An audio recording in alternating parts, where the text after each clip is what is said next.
Good afternoon, everybody. Thank you for coming. Before I kick it off, I just do want to say we're here to talk about a specific investigation. Obviously, that investigation is ongoing. I'm sure there will be questions that you all will have that I just won't be able to answer. So I want to load that up front for you, and then we'll kick right into it. On December 21st, 2022, a group of individuals fired some 17 rounds from a high-powered rifle into a residence in Kennedy Park. Over the next 5 months, our officers and detectives took on an exhaustive investigation and ultimately this week arrested 4 individuals for the crimes associated with that shooting. They are Noor Mohammed Aden, who has been charged with aggravated attempted murder and conspiracy to commit murder. Jaheim Whitting, who faces charges of aggravated attempted murder and conspiracy to commit murder. Abukar Abdi, who's been charged with conspiracy to commit murder, and Jabri Myers, also charged with conspiracy to commit murders. When the initial shooting happened, that residence was occupied. Rounds from the rifle penetrated the walls, penetrated the windows, and came to rest in a bedroom where a 7-month-old child slept. Obviously, these crimes are incredibly concerning for us. This violence that we're seeing in our community is unacceptable. And I think it's important that you understand that this team of detectives will stop at nothing to bring charges in crimes like these. Does anybody have any questions? Where are they all from? Lewiston. Chief, can you just briefly explain the difference between why 2 of them were charged with aggravated attempted murder versus the conspiracy to commit murder?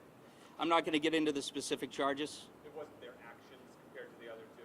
Well, clearly it was, but I'm not going to get into the specifics of what those actions were. I'm trying to understand the difference. Okay, there is a difference in charges based on their actions. Was originally believed that they had gone to the wrong house. Were they looking for somebody else? Again, we're not going to get into those specifics at this point. What was the piece of information that allowed your team of detectives to finally make arrests in this?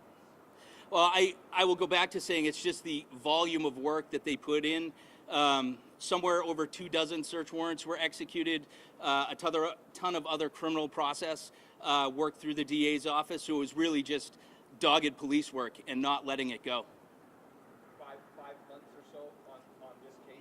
Yeah, 5 months. Help us kind of put that in context for other investigations that might be similar of an attempted murder. Like, is this long, short, right on par? I would say it's long. It's one of those cases that could very easily have gone cold, but based on the circumstances of the crime and the gun violence that we're seeing, these detectives just didn't let it go, and they continued following each clue, each lead that they had to bring it to where we are today. Was it all of these detectives? There are primaries, but we work as a team. So yeah, everybody had a piece in it. There have been several high-profile incidents over there. Most recently, the assault of a child, the officers being fired at on 4th of July last summer. Yeah. Speaking with residents there, a woman, a mother, telling me she's afraid to let her kid go outside and play. Obviously, that's disappointing to hear in the city of Portland. What are you all doing? Are the patrols beefed up? Why is that area such a problem? Well, we're seeing increased crime throughout the city, and I will tell you, for us, it is incredibly disheartening and hard to hear anytime you feel your community tell you that they don't feel safe. So we are patrolling the community as much as we can. We're meeting with community groups, and we're trying to get an understanding of what's going on. Did you work with Lewiston PD or other agencies? Yeah, I was going to save that to the end, but we have a huge thanks to the Maine State Police, the Lewiston Police Department, and the FBI Safe Streets Task Force. We noticed there are security cameras. Is that one piece of this to help lead to these people?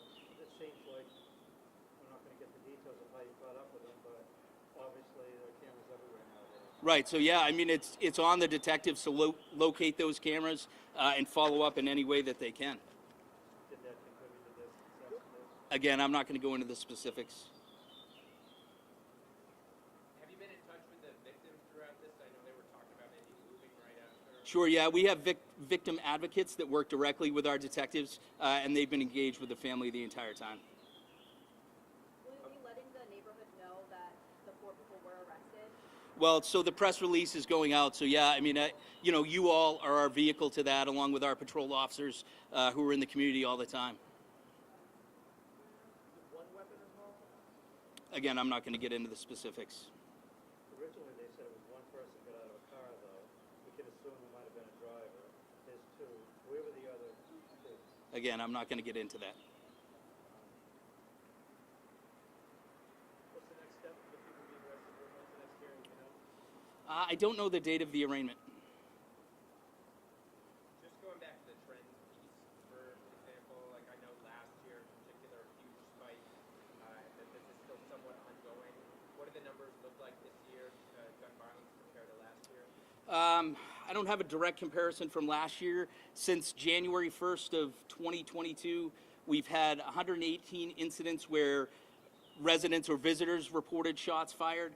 Of that 118, 65 of those we were able to confirm through either evidence or direct witness accounts that there were actually shots fired. Chief Barnard missed this in the information from the release. Were any of the people who were arrested as part of this investigation prohibited from having firearms previously? Not to my knowledge, no. Do they have any other criminal records to your knowledge? Not to, I'm not going to say no. I don't know the specifics. How about that?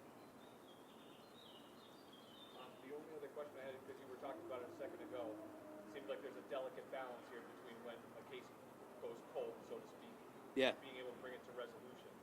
Can you talk about what your detective said or how it makes you as a department feel to know that the balance ended up on your side this time? Yeah, well, I say it all the time. I'm incredibly proud of these folks. I'm incredibly proud of the work that they do every day.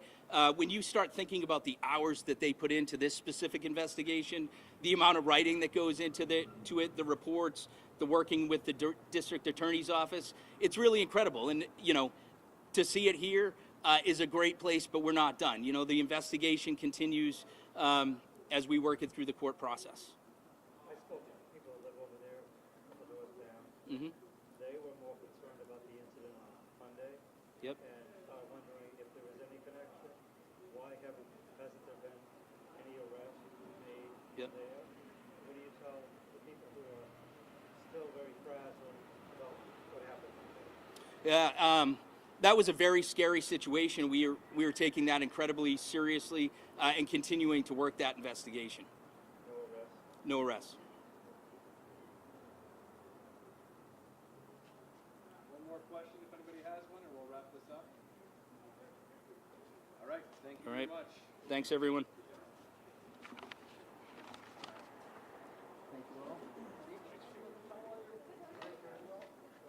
Thank you, everybody. Appreciate it.